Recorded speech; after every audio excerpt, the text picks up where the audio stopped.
किया। और बीजेपी की इस जीत के बाद अब क्रिश्चियन समुदाय ने दिल्ली में एक कार्यक्रम का आयोजन किया, जिसमें बीजेपी सरकार क्रिश्चियन सरोकार नाम का स्लोगन दिया गया। और इस स्लोगन के माध्यम से क्रिश्चियन समुदाय की पीएम मोदी से क्या आकांक्षाएं हैं, इसे जानने की कोशिश की हमारे संवाददाता ने। 2014 के लोकसभा चुनाव में भाजपा जो सत्ता तक पहुंची है, उसमें देश के सभी समाज की एक बड़ी भूमिका रही है और उसमें एक ईसाई समुदाय भी है जिन्होंने भाजपा के चुनाव में उन्हें सत्ता तक पहुंचाने के लिए अहम भूमिका निभाई है। आज इस मुद्दे पर हमारे साथ बात करने के लिए ईसाई समुदाय के जो लोग हैं वो बात कर रहे हैं। आज आपने एक नारा दिया है, भाजपा सरकार और क्रिश्चियन सरोकार, इसका क्या मतलब है?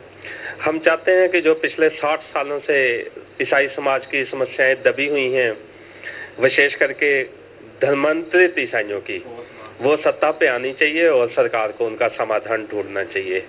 पिछली सरकारों ने पिछले 67 सालों से ईसाइयों को लगातार मूर्ख बनाया है और उसमें विशेष करके चर्च की भी बहुत भूमिका रही है। और उसने धर्मांतरित ईसाइयों, जो जिनको दलित ईसाई कहा जाता है, उनको उन्होंने रिजर्वेशन के एक ऐसे गड़बड़ झाले में उलझा दिया है जहां से निकलना बहुत असंभव है।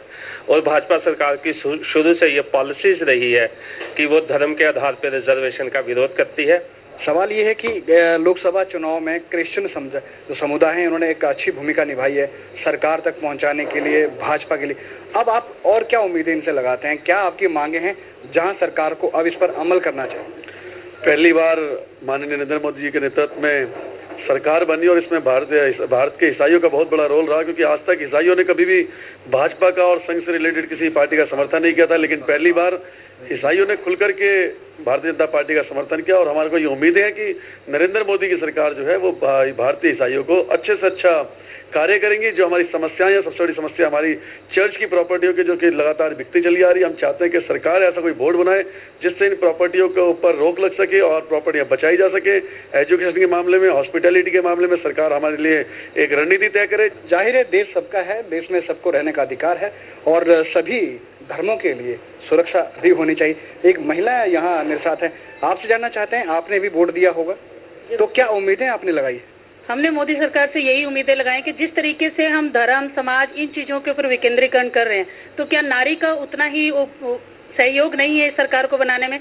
तो नारी को हर सामाजिक, धार्मिक, हर जगह पर कम से कम 50% की रिजर्वेशन जरूर मिलनी चाहिए। स्वाभाविक है कि ताली दोनों हाथ से बजती है। सरकार अगर पहल करे तो क्रिश्चियन समाज भी अपनी तमाम जो मुद्दे हैं, जो वादे हैं, उसे निभाने के लिए तैयार हैं। कैमरामैन मुकेश माथुर के साथ राजेश ठाकुर, चैनल 1 न्यूज, दिल्ली।